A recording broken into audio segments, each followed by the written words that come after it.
Hello and welcome to United Report. This is your home for all the latest Manchester United news, match updates, transfer stories, and in-depth analysis. Stay connected and never miss a moment. Subscribe now to stay ahead with everything happening at Old Trafford. Manchester United have doubts over 3 unnamed players' fitness ahead of the Premier League fixture at Tottenham on Sunday. Head coach Ruben Amorim refused to specify which players have an issue, but said one player is unwell and indicated some of the problems were incurred during training. "No, was a good week until 2 days ago," Amorim said. "We had some problems also. So we don't have players back. Maybe we have 1 or 2 issues, but we are waiting. We have one player also who is sick, so we will see the team at the weekend. But was good to work with the team, to feel the players, and to try to improve our performance." Long-term absentees. Johnny Evans, Mason Mount and Luke Shaw remain sidelined, while Lisandro Martinez is out until later in the year with an anterior cruciate ligament. The United Academy team thrashed Chelsea 5-1 in the FA Youth Cup 5th round on Wednesday, with striker Chido Obi plundering a hat-trick. Amorim indicated some academy players were in line to be promoted to the first team squad for the Spurs match, but was reluctant to give names. "I don't want to say names because we have to be careful with that," Amorim stressed. "They are working with us. We had some problems this week. We called some young players to be in our training, so we will have the data and evaluation, and Obi is one of them." Amorim expressed sympathy with under-fire Tottenham coach Ange Postecoglou, who remains in charge despite the club's limp eliminations from the League Cup and the FA Cup last week. Spurs finished 5th last season, but have plummeted to 14th in the Premier League and are 2 points behind 13th placed United. "I'm a huge fan of Ange Postecoglou," Amorim stressed. "Of course, I'm from a different culture. I'm Portuguese and all the Portuguese coaches can adapt. The simple thing is, I use one system in the moment because I believe if you work on that system, you can play in different systems at the same time. So that is the idea. But we are not winning games, and I can understand the connection between me and Ange. We have the same problems. In my opinion, with all due respect, I am in a bigger club with bigger pressure, so I understand the pressure, and I think it's important for the coach to follow all of these principles." Ruben Amorim says he understands the financial problems Manchester United face in the wake of reports claiming Sir Jim Ratcliffe is planning another round of redundancies. The Ineos chief, 72, has been calling the shots at Old Trafford since acquiring a stake in his boyhood club back in December 2023. But some of his big decisions have incurred the wrath of supporters. Ratcliffe has faced fierce criticism in the wake of major redundancies, with over 100 people losing their jobs. The club have also raised ticket prices and axed concessions, something Ratcliffe spoke with the club's fan advisory board about this week. It's now emerged that further job cuts are on the cards, which Amorim was questioned over during his weekly press conference on Friday. And while the decisions being undertaken by Ratcliffe are not popular, Amorim says he gets the financial issues at hand. He replied, "I have to understand all these problems, but that problem of our club is not new. We already knew all the rules of financial fair play, but that cannot change the way I coach the team." It said that those within the club anticipate that the second round of cuts being considered by Ratcliffe and co would exceed 100 people, but be below 200. Reports claim that the funds saved from such a move would be put towards strengthening Amorim's squad. He has predominantly been working with the group he inherited following Erik Ten Hag's sacking back in October, with January signings Patrick Dorgu and Aidan Heaven the only players brought in under the Portuguese coach so far. United, like many others, were hamstrung by the Premier League's profit and sustainability rules during the January transfer window, but did manage to free up some cash by offloading players. While further financial support is expected for Amorim in the summer, there is also the prospect that players will be sold. The club were willing, for example, to sell Alejandro Garnacho for the right price in January to reinvest funds back into the team. Amorim continued, "Here is simple. To do something, we need to sell players. My focus is to prepare the players.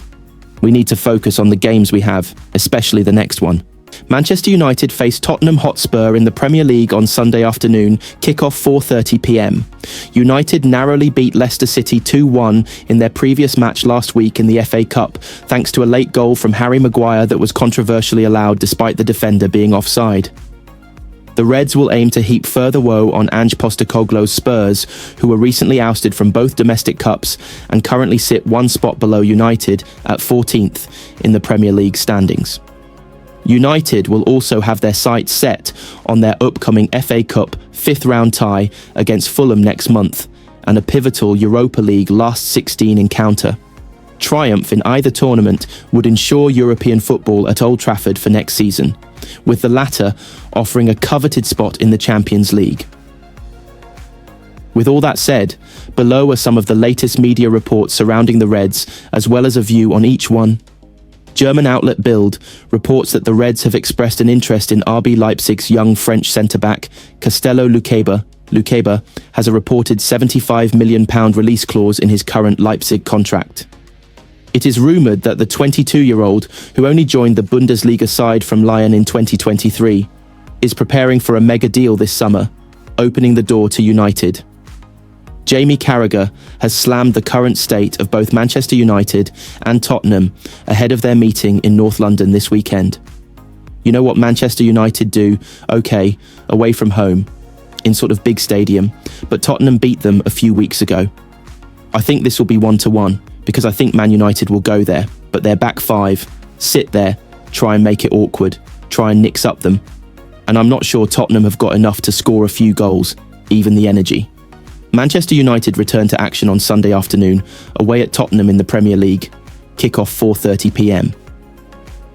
Ruben Amorim's side were fortunate to beat Leicester City 2-1 in the FA Cup last time out, after Harry Maguire's late winner was incorrectly allowed to stand despite the defender being offside. They will now be looking to pile more misery on Ange Postecoglou and Spurs, who were knocked out of both domestic cups recently and sit one place, 14th, below United in the Premier League table. The Reds will also have one eye on their FA Cup fifth-round tie against Fulham next month, as well as a crucial Europa League last 16 clash. Winning either competition will guarantee European football at Old Trafford for next season, with the latter securing a lucrative place in the Champions League. United will reportedly rival Arsenal for Atalanta forward Matteo Retegui. French outlet Foot Mercato claimed that the Reds have been impressed by his impressive performances. The striker is having a great season with 23 goals scored already. It is said that the Gunners, Aston Villa and Paris Saint-Germain are also interested. Former United striker Teddy Sheringham has criticised the latest round of redundancies at the club under Sir Jim Ratcliffe's Ineos, admitting his confusion at the decision to cut even more staff numbers. All those people that he's made the cuts on, they're all important kinds of people, most of them. Lots of them are on minimum wage, he told Fenaria.it. It's all those people around the club that make the club feel homely. All those little members of staff that don't get a lot of money but they're around, that love the club, that make people feel welcome when they come into the club. All those players, all those wives and girlfriends or families that come into the football club, these people serve them and they've all been discarded. Football is not like any other business. You need those people around the football club. I'm not really sure what you're gaining by doing it, to be honest, especially when you consider the money the club makes or what certain players are getting on a weekly basis. It seems like there's never an ordinary day at Manchester United, and Lisandro Martinez recently had a pop at Paul Scholes because the 50-year-old said something the Argentine did not like. Even when he's fit, he's not good enough to win the Premier League with, said Scholes about Martinez on a podcast appearance, while also questioning the signing of Matthijs de Ligt. Martinez responded, "This Jinx guy is really hurting. You put him in Argentina, he wouldn't survive." Scholes would have laughed if someone showed him Martinez's response. He is an 11-time winner of the Premier League. He won the Champions League twice. He made more than 700 appearances for United, and he will be remembered as one of the finest midfielders the sport has ever seen. Martinez is a World Cup winner, something Scholes didn't come close to achieving during his career, but the defender is now part of a United side that is currently 13th in the Premier League table. Ruben Amorim described this United team as maybe the worst in the club's history, so it's probably not a good look for members of that squad to be hitting back at club legends. it's certainly not the end of the world that Martinez responded, and he's entitled to his opinion. Scholes won't care about his comment, but United's current crop can't really defend themselves when they're complicit in such a horrendous season. The worst United team Scholes was a part of was in 2001/2002, when United finished third in the Premier League table, 10 points behind champions Arsenal. The best team Martinez has been played in at United finished third in the league in 2022/2023, 14 points behind champions Manchester City. United were also affected by Sir Alex Ferguson announcing he was set to retire before the beginning of the 11-12 season.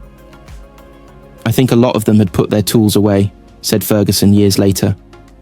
Scholes played a crucial role in United's most successful era and is better placed than most to give an opinion about whether a player is good enough to challenge for a Premier League title. Martinez might have been offended by the comment, but he needs thicker skin. United are the most scrutinised club in the world, and Martinez knew what he was signing up for when arriving from Ajax. The best way to respond to such comments is by performing on the pitch. Martinez has been ruled out for the remainder of the season with a knee injury, and his headspace might not be in an ideal place, which might also explain why he popped back at Scholes on social media. Some supporters have questioned whether the opinions of United's legends have become unhelpful, but the reality is, they only make harsh comments when United are underperforming.